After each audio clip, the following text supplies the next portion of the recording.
हाय, मैं रोशन कुशवाहा और आप देख रहे हैं times of Sitamarhi. Times of Sitamarhi में आपका स्वागत है। तो बहुत सारे भाई लोगों का कमेंट्स आ रहा था कि सिर्फ इसमें मुसलमानों की पार्टी है एआईएमएम, सिर्फ इसमें मुसलमान लोग जुड़ रहे हैं।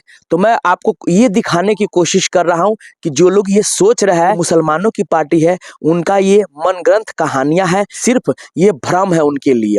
जी हाँ, इसीलिए मैं आपको देखा कुछ दिनों से मैं आपको दिखा रहा हूँ कि कैसे बहुत जोरों शोरों पर दलित, महादलित और पिछड़ा बहुत जोरों शोरों पर एआईएमएम के साथ जुड़ रहा है, जिससे कहीं ना कहीं जो भाजपा है, जेडीयू है, आरजेडी है, अंदर ही अंदर वो लोग अपने आप में ही गुलमुल गुलमुल, मतलब समझ रहे हैं ना, बेचैनी सा होने लगा है उन लोगों में।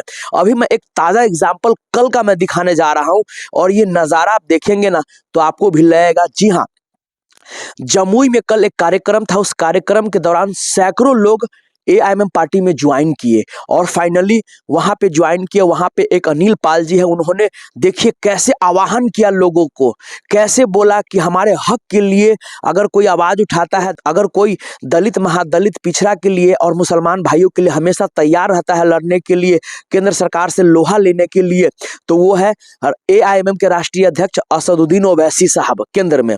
और वहीं हम बिहार राज्य की बात करें तो बिहार में जो हमेशा दलित, महादलित और पिछड़ों की जो बात करता है, प्लस मुसलमान भाइयों के हक के लिए जो लड़ाई लड़ता है, वो है अख्तरुल इमाम साहब, जो एएमएम के बिहार के प्रदेश अध्यक्ष हैं। ये साहब सब खुला आह्वान कर रहे हैं कि भाई मत डरो, आओ, खुलकर आओ एएमएम के साथ और हम लोग साथ देते हैं। जी हाँ, क्योंकि आप देख ही रहे हैं जैसे आने वाले 2025 में विधानसभा की चुनाव होने वाली है, इसीलिए पार्टी जोरों शोरों पे बूथ लेवल पे लग चुकी है। थोड़ा सा मैं आपको वो अनिल पाल की बात सुनवाता हूँ, प्लीज ये बात सुनिए आप पहले। एकजुट होकर हम लोग ओवैसी साहब का पार्टी ज्वाइन करिए, एमआईएम का सदस्य बनिए। अब कहते हैं मैं हिंदू होकर एमआईएम का सदस्य क्यों बन रहा हूं? कोई भी राजनीतिक पार्टी कोई जात पात की नहीं होता है। राजनीतिक पार्टी का मतलब होता है कि जात पात से ऊपर उठकर मानवता की बात करें।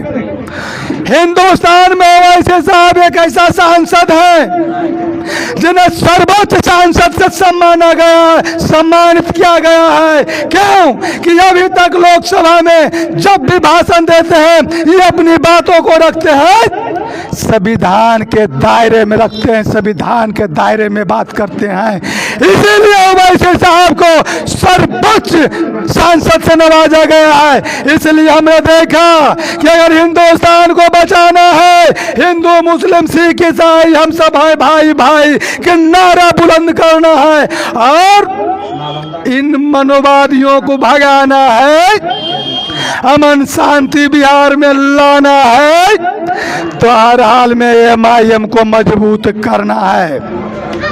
चिंतन करने की बात है, जब भी लोकसभा में आवाज उठता है तो दलितों को, पिछड़ों को, बेजुबानों को, बेधड़क कोई आवाज लोकसभा में दिल खोलकर बोलने वाला कोई शख्स है तो ओवैसी साहब है। आवाज आइए, बिहार में किसी मुस्लिम का मॉब लिंचिंग में मौत होता है, किसी दलितों का अपमान होता है, किसी पिछड़ों के साथ अन्याय होता है, अख्तरुल ईमान एक है जो हिंदू मुस्लिम नहीं, मानवता के लिए विधानसभा में गड़गड़ाते हैं और सबकी लड़ाई लड़ते हैं। इसलिए मैं आप लोगों से निवेदन करता हूं कि यहाँ के मुस्लिम समाज है, यहाँ के दलित समाज अगर चाहते हैं कि हमारी इज्जत आबरू बचे और जैसा हम लोग पहले हिंदू, मुस्लिम, सिख, ईसाई आपस में भाईचारा बनाकर रहते थे, वैसा ही अगर रहना है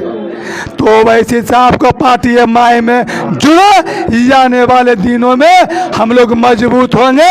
इन सब शब्दों के साथ मैं अपनी वाणी को समाप्त करता हूं। जय भीम, जय मीम। जी हाँ, तो आपने देखा साफ साफ अनिल पाल जी का कहना है कि भैया जाग जाओ, आ जाओ, जितना हो सके उतना एमएम के साथ जुड़ो, क्योंकि लोग अब देख रहे हैं जिस तरह से जो हमारे देश में और बिहार में राजनीति हो रही है वो आप लोगों से छुपा हुआ नहीं है। आप सभी लोग देख रहे हैं कि कैसे व्यवहार किया जा रहा है, कैसे जब वहीं नीतीश कुमार जब तेजस्वी के साथ रहता है तो कैसा व्यवहार होता है, और वहीं नीतीश कुमार जब भाजपा के साथ होता है तो कैसा व्यवहार होता है। आप देख रहे हैं कि अभी कैसे अख्तरुल इमाम साहब उर्दू के लिए धरना प्रदर्शन दे रहे हैं, आपने देखा ही होगा। जी हाँ, कि कैसे उर्दू के जो अखबारें छपती थी, जो बुकें छपती थी, कैसे धीरे धीरे आरएसएस के एजेंडों पे काम कर रही है नीतीश सरकार और उर्दू को धीरे धीरे गायब किया जा रहा है। जी हाँ, बहुत सारे लोग जो उर्दू से पढ़ के बैठे हुए, लेकिन अभी तक उसकी बहाली नहीं हो रही है उर्दू टीचरों की। तो ये साफ साफ एएमएम के जो प्रदेश अध्यक्ष है बिहार के अख्तरुल इमाम साहब साफ साफ नीतीश सरकार पे आरोप लगा रहे हैं।